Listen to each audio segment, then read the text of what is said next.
Hello and welcome to remedial chemistry. तो आज के इस वीडियो लेक्चर में हम लोग पढ़ने वाले हैं aldehyde, ketones and carboxylic acid. तो चलिए स्टार्ट करते हैं। तो सबसे पहले हम बात करेंगे एल्डिहाइड और कीटोन्स की। तो हम एक फंक्शनल ग्रुप लिखने जा रहे हैं यहाँ पर C double bond O, this is your carbonyl. सिर्फ इतने पोर्शन को आप क्या पढ़ते हैं, कार्बोनिल पढ़ते हैं। फिर यहाँ पर आप CH3 लगाते हैं या H लगाते हैं, वो डिसाइड करेगा कि ये एल्डिहाइड बनेगा या फिर ये कीटोन बनने वाला है। क्लियर है? तो ये हमारा है कार्बोनिल। पहले इसकी ज्योमेट्री के बारे में बात कर लेनी कि मैंने ऐसा ही क्यों बनाया है। देखो काउंट करो, सिग्मा बॉन्ड 1 2 और ये 3। एक तो पाई बॉन्ड होता है, तो कितने सिग्मा बॉन्ड आए हैं? 3 सिग्मा बॉन्ड, यानी कि एक S और 2 P। तो हाइब्रिडाइजेशन कितना हो गया? sp2। और जब sp2 हाइब्रिडाइजेशन आता है तो ज्योमेट्री कैसी होती है हमारी? Yes, this is trigonal planar geometry. तो ट्राइगोनल प्लेनर ज्योमेट्री हमारी ये है, जहां पे एंगल हम कहते हैं नियर अबाउट 120 डिग्री। तो देखो दिखाई दे रहा है आपको, ये है देखो ऑक्सीजन और ये दो बॉन्ड, तो है ये ट्राइगोनल प्लेनर ज्योमेट्री। यहाँ पे एक डबल बॉन्ड हुआ है। अब चाहे आप इसको ऐसे बनाओ या फिर ऐसे बनाओ, इसलिए जब आप देखोगे बुक्स में जो हमें रिएक्शंस दिखाई देती हैं वो ज़्यादातर एल्डिहाइड कीटोन्स को कुछ इस तरीके से लिखा जाता है। उसका रीज़न यही है कि इसकी ज्योमेट्री कैसी होती है? ट्राइगोनल प्लेनर होती है। क्लियर? अब यहाँ पर अगर मैं लगा देता हूँ CH3 और ये H, दैट इज CHO, तो ये ग्रुप क्या कहलाता है आपका? ये कहलाएगा आपका एल्डिहाइड। और अगर मैं यहाँ पे लगा देता हूँ CH3, दोनों साइड CH3, इस कार्बन पे भी CH3 लगा दें, तो अब ये क्या कहलाता है? कीटोन ग्रुप कहलाता है। तो कैसे पहचानेंगे हम? तो हमने लिख दिया R का मतलब बहुत सारे कार्बन हो सकते हैं, तो RCHO, तो CHO हो गया एल्डिहाइड ग्रुप। और कीटोन में क्या होगा? C डबल बॉन्ड O, इस साइड भी कार्बन की चेन होगी और इस साइड भी कार्बन की चेन होगी। ये दोनों कार्बन की चेन सेम भी हो सकती है, डिफरेंट भी हो सकती है। फॉर एग्जाम्पल यहाँ पे क्या है, कार्बन के साइड दोनों साइड क्या लगे हुए हैं? CH3, तो ये क्या है? सेम है। ये डिफरेंट भी हो सकती है, एक साइड C2H5 लगा दो और एक साइड CH3, तो ये डिफरेंट हम कर सकते हैं। एल्डिहाइड की नेमिंग के लिए हम क्या जोड़ते हैं? एल्डिहाइड की नेमिंग के लिए हम लिखेंगे अल, और कीटोन की नेमिंग के लिए हम क्या लिखेंगे? Own, ketone. ठीक है, तो अल और ओन, इस तरह से हम इनके लिए नेमिंग के लिए वर्डिंग यूज करने वाले हैं। कुछ कॉमन नेम और कुछ कॉमन एग्जांपल मैं बता देता हूं, फिर जैसे जैसे चैप्टर में हम आगे बढ़ते रहेंगे तो वहां पर हम और एग्जांपल्स बनाते रहेंगे। फॉर एग्जांपल हमारे पास है CH3 CHO, this is your CH3 CHO। तो एल्डिहाइड है, एल्डिहाइड है, काउंटिंग कर लेते हैं 1 और 2। तो क्या नाम हो जाएगा इसका? दो कार्बन है, दो कार्बन के लिए क्या आ जाएगा गाइस? इथेन। और CHO कहां पर लगा हुआ है? पहले कार्बन पे, तो CHO के लिए क्या आता है? अभी मैंने बताया था, CHO के लिए आता है अल, तो इथेन 1 अल, तो इथेनल भी बोल सकते हो आप इसको। और इसका common name, this is very important, common name बहुत ज्यादा इंपॉर्टेंट है इसका। This is your aldehyde, acetaldehyde, sorry. तो कॉमन नेम होता है इसका एसिटिल्डिहाइड। ऐसे ही अगर हम यहाँ पे H लगा दें तो भी ये एल्डिहाइड है, क्योंकि मैंने एल्डिहाइड के लिए क्या बताया था आपको कि CHO ग्रुप दिखाई देना चाहिए। तो हाइड्रोजन है, उसके साथ एक CHO ग्रुप जुड़ा हुआ है। इसका कॉमन नेम क्या होगा? इसका कॉमन नेम होता है, आप लोगों ने 10th क्लास में भी सुना होगा आई थिंक, फॉर्मेल्डिहाइड। नहीं सुना तो कोई बात नहीं, याद कर लेते हैं, क्या प्रॉब्लम है? फॉर्मेल्डिहाइड। IUPAC नेम क्या होगा? काउंट करो जरा, एक ही तो कार्बन है ना, तो 1, तो 1 कार्बन के लिए आपने कहा सर मीथेन आता है, मैंने कहा ठीक है मीथेन लिख देते हैं। 1 पे क्या है? अल, यानी कि मिथेनल, तो मिथेनल हो गया, फॉर्मेल्डिहाइड, एसिटिल्डिहाइड हो गया आपका इथेनल, ऐसी प्रोपेनल, पेंटेनल, ऐसे ही आगे को चलता रहेगा। क्लियर है? उसके बाद कुछ एग्जांपल लिख लेते हैं हम कीटोन्स के। तो कीटोन्स के कुछ एग्जांपल अगर हम लिखें तो जैसे हमारे पास है CH3 C double bond O CH3, counting कर लेते हैं 1 2 एंड दिस इज योर 3। तो कितने कार्बन आ गए? 3 कार्बन के लिए क्या बोलोगे? प्रोपेन। ओन कितने नंबर पे दिखाई दे रहा है? देखो 2 पे लगाए ओन, तो प्रोपेन 2 ओन, तो क्या नाम हो जाएगा इसका? This is your propane two own. Clear है? अब इसका भी कॉमन नेम है जो बहुत ज़्यादा इसी नाम से जाना जाएगा, और इसे हम बोलते हैं एसीटोन। क्या बोलेंगे हम इसे?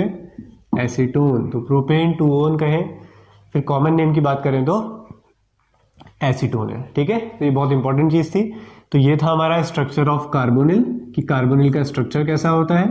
उसके बाद कुछ एग्जांपल्स कि हम नेमिंग को कैसे स्टार्ट कर सकते हैं। जैसे जैसे हम चैप्टर्स में आगे बढ़ते जाएंगे, बहुत सारे डिफरेंट रिएक्शंस में हमें आईयूपीएसी नेम देखने को मिलेंगे, तो वहां पर मैं समझाता हुआ चलूंगा, क्योंकि अलग से सेपरेट आईयूपीएसी नेम पढ़ने की जरूरत यहाँ पर नहीं पड़ेगी। ठीक है, तो इसको नोट कर लो आप, या डायरेक्ट लिख रहे हो तो अच्छी बात है, अदरवाइज आप स्क्रीनशॉट ले लो इसका। हाँ, एक चीज और इसमें कहीं पर स्ट्रक्चर में ही बना लोगे इसे, कि कार्बोनिल क्या होता है आपका? पोलर नेचर का होता है। क्यों? क्योंकि देखो कार्बोनिल जो है हमारे पास C डबल बॉन्ड O है। अब आप ही बताओ, कार्बन और ऑक्सीजन में ज्यादा इलेक्ट्रोनेगेटिव कौन है? Yes, your answer is oxygen. तो अगर ऑक्सीजन इलेक्ट्रोनेगेटिव है तो ऑक्सीजन के साइड पार्शियली नेगेटिव और कार्बन पे पार्शियली पॉजिटिव। पार्शियली नेगेटिव का मतलब यह है कि जो इलेक्ट्रॉन्स पुल हो रहे हैं वो किसके साइड हो रहे हैं? ऑक्सीजन के साइड। तो ऑक्सीजन के साइड क्या आ जा रहा है? नेगेटिव चार्ज जनरेट हो रहा है, एक तरह का नेगेटिव चार्ज जनरेट हो रहा है, और इस पे पॉजिटिव। ठीक है, अगर एक्चुअल में पॉजिटिव नेगेटिव दिखाना है तो अब ऐसे दिखाएंगे। देखो बेटा, इस बात का बहुत इंपॉर्टेंट मतलब होता है कि कभी कभी क्या होता है, बच्चे क्या करते हैं कि ऑक्सीजन पे इलेक्ट्रोनेगेटिव है तो वो क्या कर देते हैं? ऑक्सीजन पे नेगेटिव चार्ज दिखा देते हैं। तो देखो, अगर तुम लोग ही सोचो, अगर मैं ऑक्सीजन पे नेगेटिव चार्ज दिखा दूं तो क्या ये सही बात है? अगर मैं कुछ ऐसा बना दूं, पेपर में छोटी छोटी मिस्टेक्स कराते हैं बच्चे ऐसा, ये। अब तुम बताओ मुझे, ऑक्सीजन के कितने बॉन्ड हैं? ऑक्सीजन 2 ही बॉन्ड तो बनाता है, तो 2 बॉन्ड बनाए हैं और ऊपर से नेगेटिव भी लगाया हुआ आपने। कैसी बातें कर रहे हो? कार्बन पे 4 बॉन्ड बना सकता है, 1 2 3 4, उसके बाद पॉजिटिव भी लगाया हुआ है। इसका मतलब ये गलत है। अगर ऐसा बनाते हो तो ठीक है, कि एक बॉन्ड ये हो गया, एक नेगेटिव से 2 हो गए, वैलेंसी पूरी। ठीक है, तो ये बनाओ या फिर ये बनाना है। आगे बात समझ में? तो ये कैसे नेचर का होता है? पोलर नेचर का, क्योंकि कार्बन और ऑक्सीजन के बीच में इलेक्ट्रोनेगेटिविटी डिफरेंस क्या होगा? काफी ज्यादा होगा। अब तुम लोग स्क्रीनशॉट ले सकते हो। फिर हम चलते हैं अपने नेक्स्ट टॉपिक पे, जो होगा मेथड ऑफ प्रिपरेशन। तो मेथड ऑफ प्रिपरेशन में हम बात करते हैं सबसे पहले बाय ऑक्सीडेशन ऑफ एल्कोहल। अब जो लोग पहले के चैप्टर्स पढ़ के आए हैं उन्हें पता होगा कि ये रिएक्शन तो हमने अल्कोहल में भी पढ़ी थी। बाकी जो लोग इसको भूल चुके हैं तो एक बार जल्दी से हम देख लेंगे। ज़्यादा डिटेल में यहाँ पर भी हम नहीं जाएंगे, क्योंकि पहले भी मैं पढ़ा चुका हूँ इसे। ठीक है, तो बाय ऑक्सीडेशन ऑफ एल्कोहल, तो एल्कोहल का ऑक्सीडेशन करके भी बनाया जा सकता है। तो RCH2OH, this is your primary alcohol. Oxidising agent ले लोगे लाइक KMnO4 OH नेगेटिव, या आप ले सकते हो K2Cr2O7 एसिडिफाइड, यानी कि H पॉजिटिव मीडियम में। तो RCH2OH किस में बदल जाएगा? ओके, हमें क्या बनाना है? एल्डिहाइड बनाना है ना। तो एल्डिहाइड बनाने के लिए क्या करोगे? वेट, इससे तो क्या बन जाएगा? डायरेक्ट एसिड बन जाएगा, कार्बोक्सिलिक एसिड। हमें सिर्फ एल्डिहाइड बनाना है तो हमें थोड़े रिएजेंट बदलने पड़ेंगे, CrO3, या फिर एक फेमस रिएजेंट था हमारा PCC, याद होगा आप लोगों को, पायरिडीनियम क्लोरोक्रोमेट। अगर आप K2Cr2O7 KMnO4 लोगे तो RCOOH बन जाएगा। लेकिन अगर ये वाले रिएजेंट्स ले लोगे, इनमें दोनों में से कोई भी, तो ये क्या बनाएगा? इसको RCHO। ऐसे सेकेंड डिग्री अल्कोहल ले लेते हैं। सेकेंड डिग्री अल्कोहल में तो कोई प्रॉब्लम ही नहीं है, कोई भी ऑक्सीडाइजिंग एजेंट ले लो, ये उसको क्या बना देगा? कीटोन बना देगा। ये होती थी method by oxidation of alcohol. Primary alcohol का ऑक्सीडेशन करेंगे CrO3 या फिर PCC से, तो क्या बन जाएगा? एल्डिहाइड बन जाएगा। 2 डिग्री अल्कोहल का ऑक्सीडेशन करेंगे, किसी से भी करोगे ऑक्सीडाइजिंग एजेंट से, तो क्या बन जाएगा? कीटोन बन जाएगा। दूसरी मेथड भी हमारी पहले चैप्टर में पढ़ी हुई है, तो इसको भी देख लेते हैं जल्दी से। डिहाइड्रोजिनेशन, डिहाइड्रोजिनेशन, इसमें क्या होगा? नाम से पता चल रहा है कि हाइड्रोजन बाहर हो जाएगी। तो डिहाइड्रोजनेशन में हम क्या करते हैं कि इनको कॉपर ट्यूब में हीट किया जाता है 573 केल्विन पर। तो क्या होगा? देखो, RCH2OH, हीट कर दो इसे 573 केल्विन, तो हाइड्रोजन बाहर, तो क्या बचा RCHO, तो ये बना लेते हैं RCHO प्लस H2 गैस बाहर बन गया। सेकेंड डिग्री अल्कोहल ले लेते हैं। सेकेंड डिग्री अल्कोहल में भी आप लोगों ने ऐसे ही करना है, कॉपर ट्यूब में इसे हीट कर दो तो क्या होगा, हाइड्रोजन बाहर, एक हाइड्रोजन मिस कर दिया मैंने, चले हम तो ये H और ये H चले गए, तो क्या बनाओगे C डबल बॉन्ड O और ये R, हाइड्रोजन गैस क्या हो गई, बाहर हो गई। क्लियर है? तो ये बन जाएगा आपका, क्या बन जाएगा, ये क्लियर हो गया आपका, ठीक है, कीटोन बन गया यहाँ पर। तो डिहाइड्रोजिनेशन या फिर बाय ऑक्सीडेशन ऑफ एल्कोहल, तो इसकी मेथड से आप बना सकते हो। तो याद कर लो जल्दी से, इसे CrO3 और PCC से कराओगे तो एल्डिहाइड बन जाएगा। कीटोन में कोई भी ऑक्सीडाइजिंग एजेंट ले लो, डिहाइड्रोजिनेशन, हाइड्रोजन बाहर कर दो, कॉपर ट्यूब में इसे हीट करते हैं तो हाइड्रोजन गैस बाहर होती है, एल्डिहाइड बनेगा, और सेकेंड डिग्री से क्या बन जाएगा, कीटोन बन जाएगा। ठीक है, नोट कर लिया इसे। चलो नेक्स्ट चलते हैं। अब नेक्स्ट जो रिएक्शन है वो है हमारी ओजोनोलिसिस। इंपॉर्टेंट रिएक्शन है ओजोनोलिसिस। तो ओजोनोलिसिस की हम बात करते हैं, ठीक है। तो ओजोनोलिसिस में हम क्या करेंगे कि कोई एल्कीन लेंगे, उसकी रिएक्शन किससे कराएंगे, O3 यानी कि ओजोन से कराएंगे, फिर जिंक के साथ उसका क्या कर देते हैं, हाइड्रोलिसिस कर देते हैं। तो देख लेते हैं कैसे होनी है रिएक्शन। तो पहले मैं इसको थोड़ा सा डिटेल में बताऊंगा, फिर तुम्हें ट्रिक बताएंगे कि डायरेक्ट तुम्हें कैसे इसे सॉल्व करना है। तो ये मैंने एक एल्कीन ले ली है और ये हमारे पास है O3 ओजोन। तो आप लोगों को थोड़ा ध्यान होगा कि यहाँ पे कैसा पैटर्न बन जाता था। जो ये O3 है वो कुछ ऐसे कि ये कार्बन और कार्बन डबल बॉन्ड को देखो, तो मैंने कार्बन कार्बन डबल बॉन्ड वाले कार्बन लिख लिया। अब ये जो तीन ऑक्सीजन है वो कुछ ऐसा पैटर्न बनाते थे, ओजोनाइड बोलते थे इसको, ठीक है। ऐसे अरेंज कर देना है। अब इस कार्बन के साथ क्या क्या बचा है, H और CH3, तो लगा देते हैं। इसके पास H था, इसके पास क्या था, CH3, और दूसरे वाले कार्बन के पास क्या है, देखो दो हाइड्रोजन थे, CH2, ये बन गया। क्लियर है यहाँ तक, देख लो ध्यान से। अब क्या करेंगे, इसका जिंक हाइड्रोलिसिस, रिएक्शन करा दो इससे। अब इससे रिएक्शन कराओगे तो यहाँ से इसे लिसिस हो जाएगी, यानी कि ब्रेक हो जाएगा, ठीक। तो क्या बनेगा, लिख लेते हैं, CH3 फिर CHO, बन गया एल्डिहाइड। दूसरा मॉलिक्यूल क्या बन रहा है बताओ, CH2O, क्योंकि ये तो चला गया ना, ये चला जाता है जिंक के साथ, ZNO करके बाहर हो जाएगा। तो एक तो बन गया हमारे पास CH3CHO और एक बन गया CH2O। सो CH3CHO तो समझ में आ रहा है, लेकिन CH2O थोड़ा अजीब लग रहा है।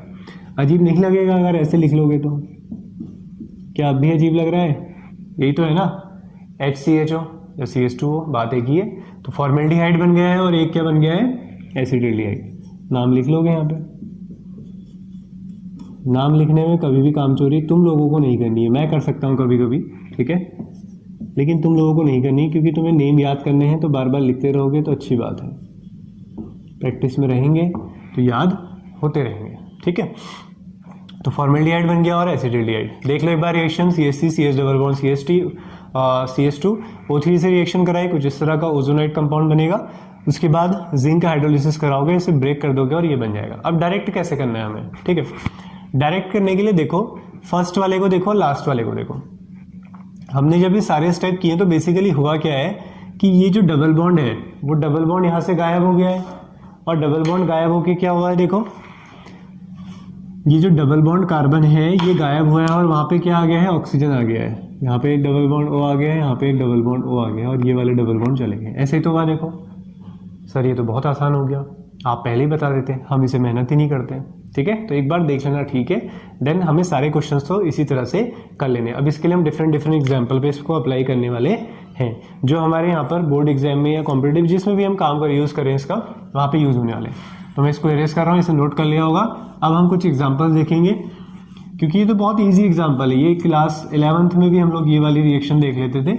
अब यहाँ पे थोड़े अच्छे एग्जाम्पल्स की उम्मीद हमसे की जाएगी।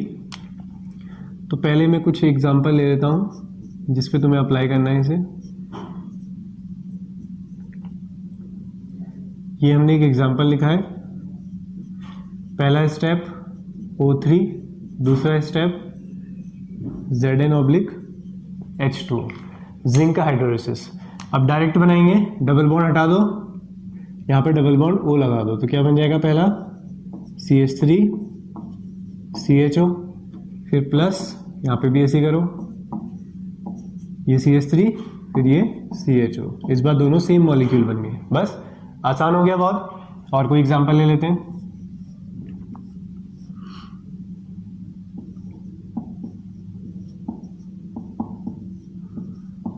चलो इसे बनाओ।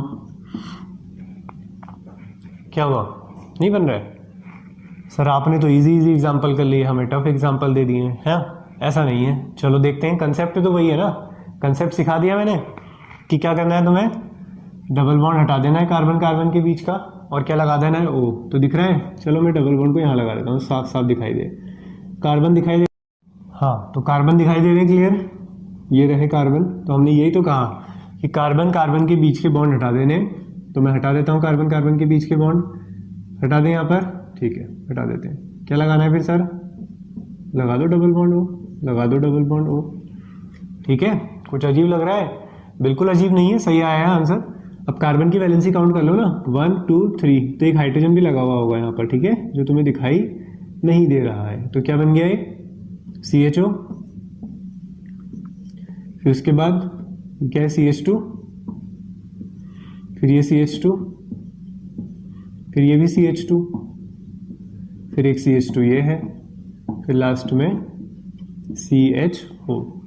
आगे बात समझ में, बहुत आसान है, कंसेप्ट फेल नहीं होगा तुम्हारा। तुम्हें करना क्या है, डबल बॉन्ड को हटाना है, वहां पे डबल बॉन्ड ऑक्सीजन लगाना है, यानी कि कार्बन कार्बन डबल बॉन्ड को गायब करना है और डबल बॉन्ड ऑक्सीजन को इंसर्ट कर देना है। कोई भी एग्जांपल तुम बना सकते हो अब, ठीक है, ट्राई कर लेते हैं और एग्जांपल्स। इसको नोट कर लिया होगा तुम लोगों ने, तुम लोग बनाना, ठीक है, वीडियो पॉज करो और ट्राई करो बनाने के लिए, तभी आएगा, नहीं तो ऐसा नहीं होगा फिर। तो पहला स्टेप था हमारा O3 और सेकंड स्टेप होगा ZnH2। कन्वर्जन करेंगे, कहीं पे भी रिएक्शन करेंगे तो दोनों स्टेप्स को हमेशा ऐसे ही साथ में लिखा जाएगा और हम फाइनल आंसर वहां पर दे देंगे, ठीक है। तो क्या बन रहा है बताओ, हटा दें डबल बॉन्ड, बताओ, CH3 ये वाला कार्बन है, ठीक है, तो मैंने बना दिया कार्बन। आपने कहा सर ये डबल बॉन्ड ये हट जाएगा, यहाँ पे क्या आ जाएगा, डबल बॉन्ड O, ठीक है, मैं लगा देता हूँ डबल बॉन्ड O। उसके बाद ये कार्बन किससे जुड़ा है, ये आ गया, फिर ये फिर ये पहुंच गए यहाँ पर, फिर यहाँ पे भी तो आपने ये किया है ना, डबल बॉन्ड लगा दिया यहाँ पर भी, तो मैं लगा देता हूँ डबल बॉन्ड O। आगे बात समझ में, अब बताओ फिर। तो ये तो कीटोन बन गया, देखो CH3 C double bond O, फिर ये कार्बन, लेकिन यहाँ पे तो कौन होगा, हाइड्रोजन, तो ये बना है इस बार हमारे पास, ठीक है। तो ऐसे लिख सकते हो चाहो तो इसे, CH3 C double bond O, फिर उसके बाद CH2, फिर एक और CH2, फिर एक और CH2, फिर एक और CH2, फिर लास्ट में CHO। आगे बात समझ में, कोई दिक्कत नहीं है, तो कर सकते हो ओजोनोलिसिस आराम से, बहुत बढ़िया, वेरी गुड। कुछ और एग्जांपल्स, अब तो कैसे भी एग्जांपल बना दोगे ना, कुछ भी हो जाए, कंसेप्ट तो नहीं भूलोगे। अब कंसेप्ट तो यही कहता है कि हम ऐसे ही अप्लाई करेंगे, ठीक है। ये एक और एग्जांपल है, इसमें अप्लाई करो सेम कंडीशंस, क्या बनेगा, जल्दी से आंसर करो, बताओ जरा चेक करके मुझे। आ गया आंसर, बना लूँ फिर मैं, चलो। तो क्या करना है, ये बॉन्ड हटा देने, यहाँ पे double bond O, double bond O, इस बार यहाँ पे भी डबल बॉन्ड था एक, तो डबल बॉन्ड O, यहाँ पे भी डबल बॉन्ड O। अच्छा लग रहा है, हाँ अच्छा लग रहा है। तो ये क्या है फिर, लास्ट वाला हमारा CHO, तो देखो CHO के बाद फिर CH2, फिर CH2 के बाद CHO, ये बचा है, यहाँ पर भी तो ये बचा है। तो कितने मॉलिक्यूल्स हैं, 2 मॉलिक्यूल्स हैं, तो डाई अल बना है, ठीक है, 1,3 dial, 1 2 and this is 3, तो 1,3 डाई अल्स हमारे पास बन गए।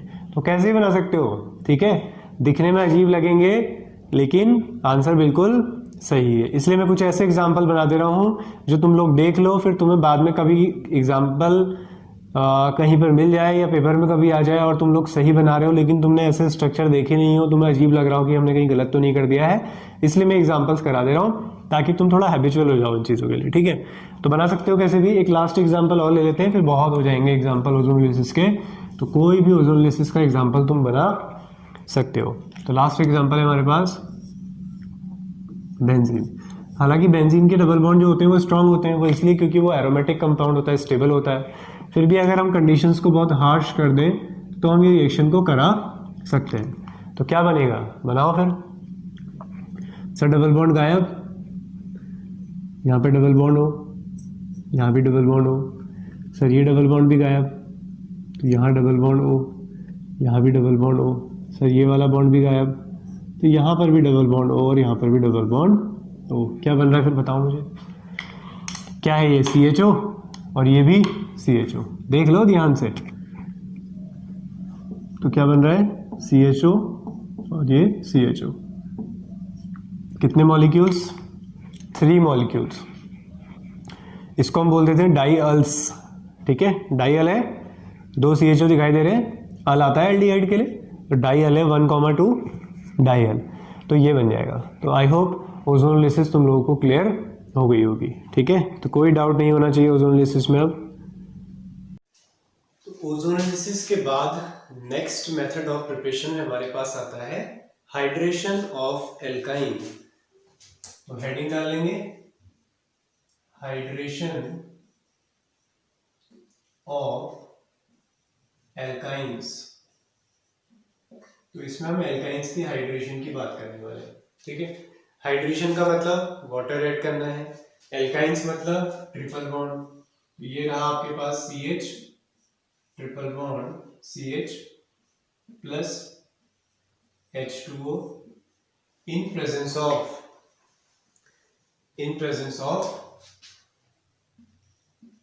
diluted H2SO4 and HgSO4, mercuric sulphate. HgSO4 और डाइल्यूट H2SO4। अभी डाइल्यूट करके मैंने यहाँ पे ये मेंशन करने की कोशिश की है कि ये जो वाटर दिखा रहा हूँ ना मैं, वो इसके वजह से दिखा रहा हूँ। यूजुअली आप रिएक्शन देखोगे तो कुछ इस तरह से लिखी होगी, यानी कि H2O को कहीं पर भी स्पेशली मेंशन नहीं किया जाएगा। तो देखो अगर मैं सिर्फ इतना लिखूं तो आपके लिए थोड़ा सा डिफिकल्ट होगा कि सर अब रिएक्शन कैसे कराएं, और मैं तुमसे कहूं कि बेटा प्रोडक्ट बनने वाला है CH3 CHO, लेकिन अगर मैं इसी रिएक्शन में जब तुम्हें H2O लिख के दिखाता हूं तब तुम्हें लगता है कि हाँ सर अब ऐसा हम कर सकते हैं कि यहाँ लगा दें H2 और यहाँ पर लगा देते हैं ऑक्सीजन। तो क्या बन जाएगा देखो CH3 CHO। अब कुछ लोगों के दिमाग में बात ये बिल्कुल आ रही होगी कि सर वाटर का एडिशन तो ऐसे कभी नहीं किया जाता है, वाटर का एडिशन में तो हम हमेशा ब्रेकिंग ऐसे करते हैं H और OH। तो हाँ बिल्कुल सही है, ये मैकेनिज्म नहीं है, ये मैं तुम लोगों के लिए समझने के लिए एक आसान तरीका बता रहा हूँ, ठीक है। बिना मैकेनिज्म के आप इसको कैसे कर सकते हो। तो क्या करना है, एक साइड H2 लगाना है और एक साइड O लगाना है, तो आपका फाइनल आंसर आ जाएगा, ठीक है। तो और कोई एग्जांपल ले लेते हैं। फॉर एग्जांपल आपके पास है CH3, ये एग्जांपल ज्यादा इंपॉर्टेंट रहेगा, C ट्रिपल बॉन्ड CH। अब हमें फिर से रिएक्शन करानी है, कंडीशन हमारे पास वही है कि यहाँ पे लिखा हुआ है डाइल्यूट H2SO4 और यहाँ पे लिखा है HgSO4, और HgSO4 की जगह कई बार लिखा हो सकता है सिर्फ Hg2 पॉजिटिव, ठीक है। तो क्या बन जाएगा, अब सर आप कैसे करें एडिशन। तो अब एडिशन करने के लिए मैंने तुम्हें पहले भी कहा है कि वाटर का एडिशन क्या होता है मार्कोनिकॉफ रूल के अकॉर्डिंग। तो देखो जब तुम ब्रेक करने में H2 और O मान रहे हो इसको, तो मार्कोनिकॉफ रूल लगाओ। क्या कहा था मार्कोनिकॉफ ने कि जो मोस्ट इलेक्ट्रोनेगेटिव पार्ट होगा वो वहां जाएगा जहां हाइड्रोजन कम है। तो यहाँ लगा दो ऑक्सीजन और यहाँ लगा दो H2, तो क्या बन जाएगा CH3 C double bond O CH3, तो बन गया कीटोन। तो ये आ गया आपका आंसर। तो एल्काइंस आपको कैसे भी दिए हो, आपको यही कंसेप्ट लगाना है और आपका फाइनल आंसर आ जाएगा। अब इस रिएक्शन को थोड़ा ध्यान से देखेंगे, ठीक है, अगर पेपर में आए तो आप पहचान पाओ इसे कि कोई एल्काइन लिखा हुआ है आपके पास, CH3 C triple bond CH, ये मैंने एल्काइन लिख दिया। अब इसके साथ कंडीशंस में ध्यान रखिएगा, H पॉजिटिव और Hg2 पॉजिटिव, सिर्फ इतना भी लिखा हो सकता है। तो आपको याद होना चाहिए Hg2 पॉजिटिव को देखते ही, क्योंकि H पॉजिटिव तो कई सारे रिएक्शंस में था, Hg2 पॉजिटिव नहीं था, ठीक है। तो Hg2 पॉजिटिव देखते ही आप पहचान जाओगे this is your hydration of alkynes. तो यहाँ पर आप रिएक्शन लगा दोगे, यानी कि रिएक्शन किससे कराओगे, H2O से, ठीक है। तो ये उसके रिप्रेजेंटेशन का एक शॉर्ट मेथड होगा, तो एक एग्जांपल इस तरह से भी उसको बना लेंगे, ठीक है। क्लियर हो गया। तो ये था हमारा हाइड्रेशन ऑफ एल्काइंस। अब लास्ट मेथड ऑफ प्रिपरेशन में हम आते हैं फ्रॉम नाइट्राइल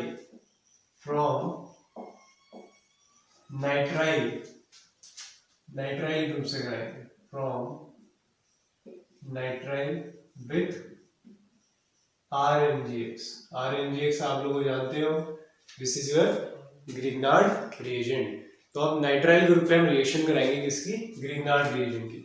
तो RCN है हमारे पास, बिल्कुल देखो अप्रोच बता रहा हूं तुम लोगों को। तो हमारे पास है nitrile group RC triple bond N, इसकी रिएक्शन मैंने करानी है ग्रिग्नार्ड रिएजेंट से। तो इस वाले R को मैं डैश लगा के लिख देता हूं, RMgX।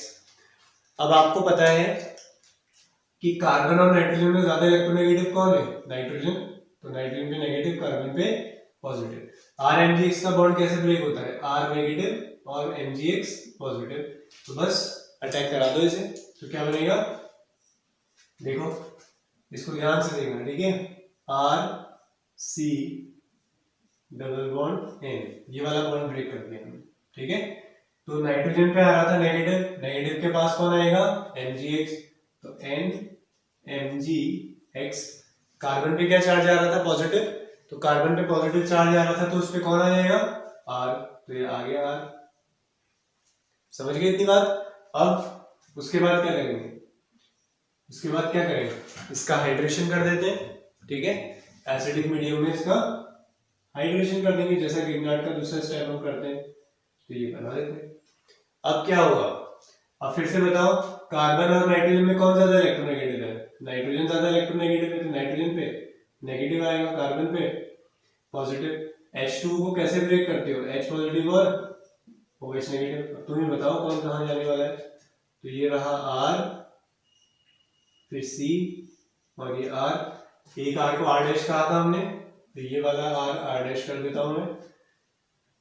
तो कार्बन पे आ रहा था पॉजिटिव चार्ज, तो कौन आ जाएगा, OH। नाइट्रोजन पे नेगेटिव आ रहा था, MgX तो था ही इसके पास, ठीक है। नाइट्रोजन पे क्या आ रहा था, नेगेटिव, तो कौन आ जाएगा, H। ये आ गया। एक बार और कर लेते हैं इसका हाइड्रेशन, क्योंकि तुमने गिन के थोड़ी डाला होगा एक वाटर का मॉलिक्यूल, ठीक है। तो जब तक हो सकता है हाइड्रेशन होगा। तो फिर से होगा ऐसी बॉन्ड ब्रेक यहाँ पर कि नाइट्रोजन अपने साइड इलेक्ट्रॉन खींचेगा, तो नाइट्रोजन पे नेगेटिव और कार्बन पे पॉजिटिव आ जाएगा। तो क्या बनेगा बताओ मुझे, RCOH पहले से प्रेजेंट था, ये R भी पहले से प्रेजेंट था, कार्बन पे पॉजिटिव है, फिर से कौन मिलेगा उसे, OH। ये वाला बॉन्ड तो ब्रेक हो गया ना, तो क्या बन के बाहर हो गए, 2H मिल गया होगा इसे, अब एक तो था ही पहले से, NH2MgX, ये बना। अब ये क्या है, थोड़ा सा अनस्टेबल है, किसी भी कार्बन पे 2 OH अनस्टेबल होते हैं, तो वो हमेशा डिहाइड्रेशन के लिए जाएंगे। तो ये H2O बाहर, यहाँ पे क्या आ जाएगा, एक डबल बॉन्ड आ जाएगा। तो क्या बन गया, RC डबल बॉन्ड R।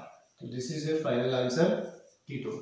अब कोई चाहे तो इसको यहां पर भी खत्म कर सकता है। देखो ये वाला स्टेप तो मैंडेटरी है, ठीक है, यहाँ पे कोई भी करेक्शन तुम्हें नहीं करना है, कुछ भी गायब नहीं करना है। फिर हाइड्रोलिसिस वाले में आप डायरेक्ट कर सकते हो ये वाला प्रोडक्ट, अगर तुमने याद कर ली रिएक्शन, ठीक है, तुम डायरेक्ट इसके बाद ये लिख सकते हो, कोई भी मिस्टेक नहीं है। वो तो मैंने तुम्हें एक्सप्लेन करने के लिए कि ऐसा बन कैसे गया। अगर मैं ही बना देता तुम कहते कि सर ये कैसे बन गया, ठीक है। तो ये सारे स्टेप ऐसे हुए हैं, तो उतनी जरूरत नहीं है, आप लोगों ने एक बार देख लिया, फील आ गया है, हाँ समझ में आ गया है कि हाँ ऐसा ही हुआ है, ठीक है। तो क्लैरिटी आ गई, उसके बाद तुम इसको डायरेक्ट बना सकते हो, वहां पर कोई भी प्रॉब्लम नहीं है। तो इसे नोट कर लो, ये स्क्रीनशॉट ले लो। तो यहां पर हमारी मेथड ऑफ प्रिपरेशन कंप्लीट होती है। यस, इसमें कुछ नेम रिएक्शंस भी हैं, जैसे हमारे पास रोजेनमुंड है, गेटरमैन है। तो जैसा कि पहले से भी आप लोग अगर जो जुड़े हैं उनको पता है कि जो भी नेम रिएक्शंस आती है उसको हम अलग से करते हैं, ठीक है। तो उसके अलग से लेक्चर चलते रहते हैं नेम रिएक्शन के। तो नेम रिएक्शन की अलग से प्लेलिस्ट बनी हुई है, तो जो नेम रिएक्शन अगर आपकी कोई मिस भी होती है तो डायरेक्टली आप वहां पे जाएं, क्योंकि बहुत ज्यादा इंपॉर्टेंट है। तो इसलिए हम लोगों ने करा यही है कि नेम रिएक्शन की सीरीज को हम अलग से चलाते आ रहे हैं।